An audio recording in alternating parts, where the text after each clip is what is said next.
ma xam ne ku réere li xew ci réew mi la bi mu waxee it ne li ñu yëkkati ci kaddu dafa aérien ma jàpp ne kon ñoom déconnexion am na ak jafe-jafe askan wi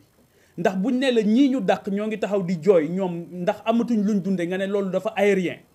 ñu ne la am na ay doomu Sénégal yoo xam ci 312 personnes lañ toll soloon tenue Sénégal di bëccëgal Sénégal di guddil Sénégal bokk ci police ñu arrêté leen seenu liggéeyukaay nga ne loolu dafa aérien kon yow yaa aérien yow yaa déconnecté wu avec les véritables problèmes du Sénégal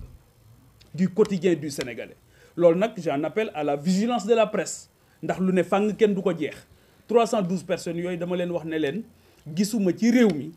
ci réew yu normal yi ñoo xamante ni dinañ former ay seeni doom ci force de défense et de sécurité ba pare daal di xëy bàyyi leen noonu ñu dem toog seen kër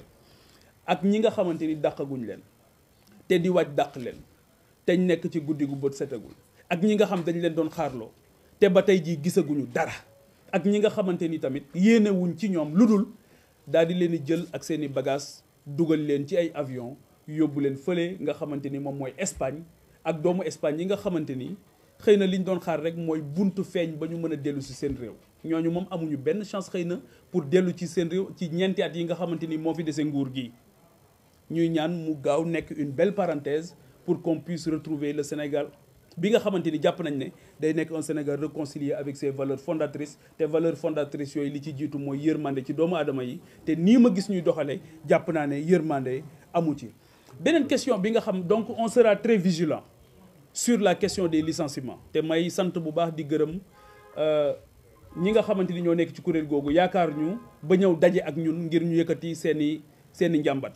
Encore une fois on a tous les documents yoo xamante ni confidentiels ay données personnelles mais c'est des documents yi nga xam dafay jëmmal ne li ministre bi wax dem premier ministre jàppale ko ci sur ces licenciements dara du wéru ci. leneen li ma gën a metti mooy li ñu ne licenciement yi ay licenciement politique la ay recrutement politique la woon donc licenciement politique la bu dee ñoom ñoo nangu ne recrutement politique la woon kon licenciement politique moom moo am te ñooñu ñu licencié gisuma ci burkinabé gisuma ci malien gisuma ci guinéen ay doomu Sénégal rek lañu document yi ma leen doon wax document yëpp a ngi nii preuve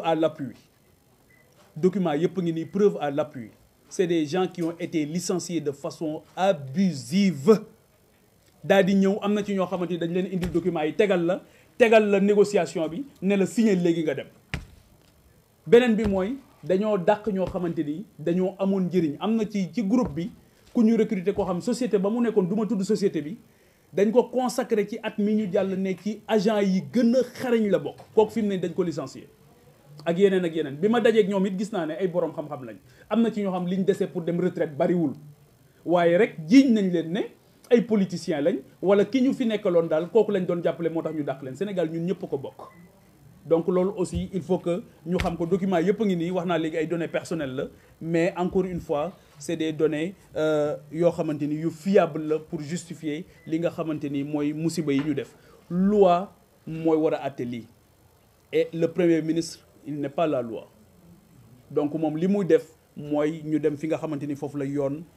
féete nekke mbaxana ndekk benn pour ñu àtte loolu ci justice bi moo may dugal ci justice bi dafa seetaan ci mbir yi lii xew nii te justice moo ko war a àtte ñoom actuellement voie de recours yëpp ñoo ngi koy def mais encore une fois maa ngi ñaan képp koo xam am na kàddu Sénégal mu jàppale leen ni ñu leen bëgg a def aussi naan leen dañuy toog muy dox ak yooyu yëpp c'est pas vrai dëppoowul ak dëgg tooguñu muy dox ñi ma recevoir ay góor lañ ay jàmbaar lañ ay borom xam-xam lañ ci seen i liggéeyukaay tooguñu muy dox ñiy toog muy dox xàmme nañ leen mooy recrutement tout azimut yi nga xamante ni ñoo ngi koy gis un peu partout pour satisfaire une clientèle politique loolu ñëpp gis nañ benn bëccëg boo xamante ni yaakaar naa recruter nañ ci 45 chargés de mission donc justice encore une fois li tax justice bi ñor ma te démb ma évoqué ko devant le premier ministre mooy justice fu mu amul jàmm du fa am te at yi yëpp bu ngeen déggee li tax ma doon artu li jur loi d'amnistie bi ak li ci tegu yëpp man ci ñi artu woon ngir loolu bañ a am ci laa bokk waaye gis nañ ne dégluwuñ ñu woon ba loolu malheureusement am na kon artu boobu laay artuwaat tey et je suis désolé de ne pas entendre la voix de l'Union des magistrats du Sénégal sur la persécution qui est faite aujourd'hui à l'endroit du ministre de la Justice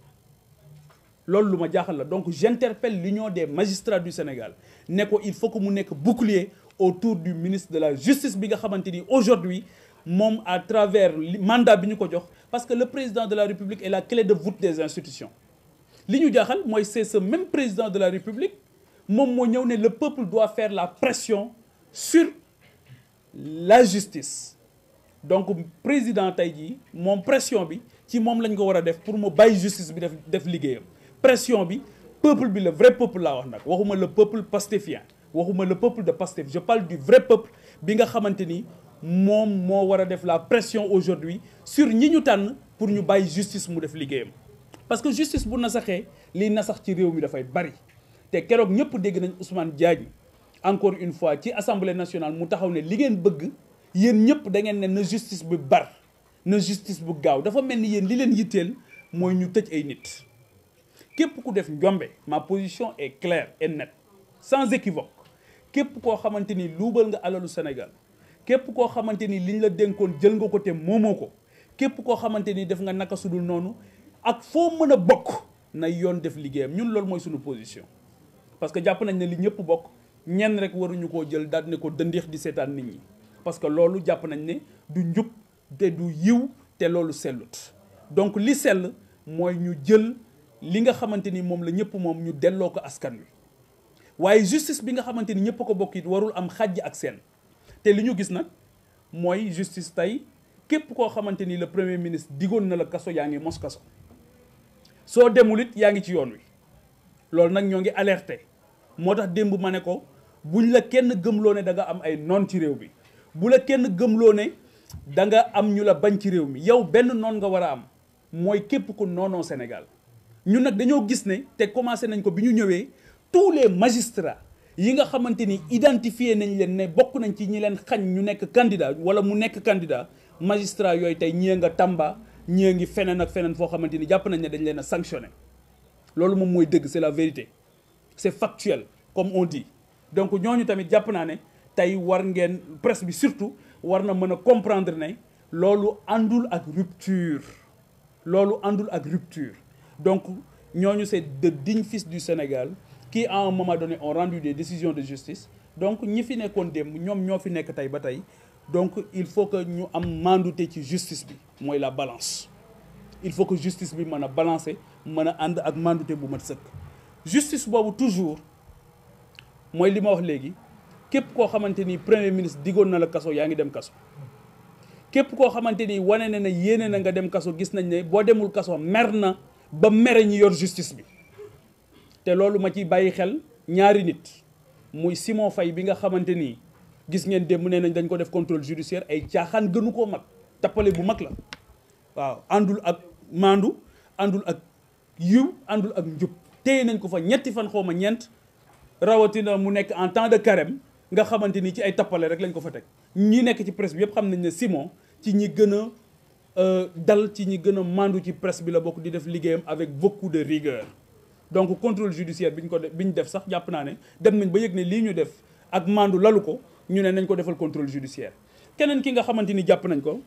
ñu koy massawu te dañ ko digoon kaso chaque jour ñu ne ko dinañ la téye mooy Abdou Nguer moom tamit ñoo ngi koy massawu fi mu nekk di ko wax ne ko jaay doole rek moom moo ko fa teg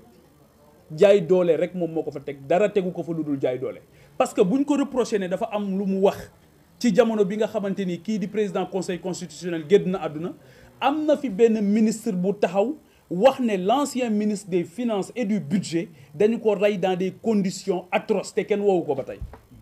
kenn dégluwu ko ba tey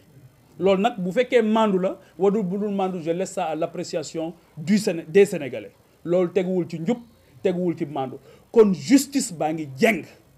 justice bi li ñu ci bëgg ñoom parce que démb boo ngeen déggee Ousmane ni mu wax il veut être s'auto-proclamer s'auto-désigner le président du conseil supérieur de la magistrature parce que dégg ngeen ko sax dégg ngeen ko sax mu wax ci benn dossier boo xamante ni actuellement pendant en justice ci West African Energy ngeen dégg mu ne man maa jël dossier bi en main. Il n'est pas la justice dit dem leen ngeen wax ko ne nekkul moom mooy justice te loolu duñu ko nangu parce que Sénégal ni mu bindoo amul benn jamono boo xamante ni du am ay jëmm yoo xamante ni njub moo leen ñor dëgg moo leen ñor wax dëgg te yàlla sunu borom tax moom moo leen ñor yoo xamante ni koo mën a doon soo waxul dëgg dinañ la waxoo dëgg koo mën a doon soo wàccee njub dinañ la ne nekkoo ci njub koo mën a doon soo jubalul dinañ la jubal jubbanti nag wax ko moo gën a yomb jëf ko waaw sunu borom sax dafa wax ci alxuraan ne li ngeen di wax dañ koy dégg waaye su ngeen ko jëfee lañ koy jàpp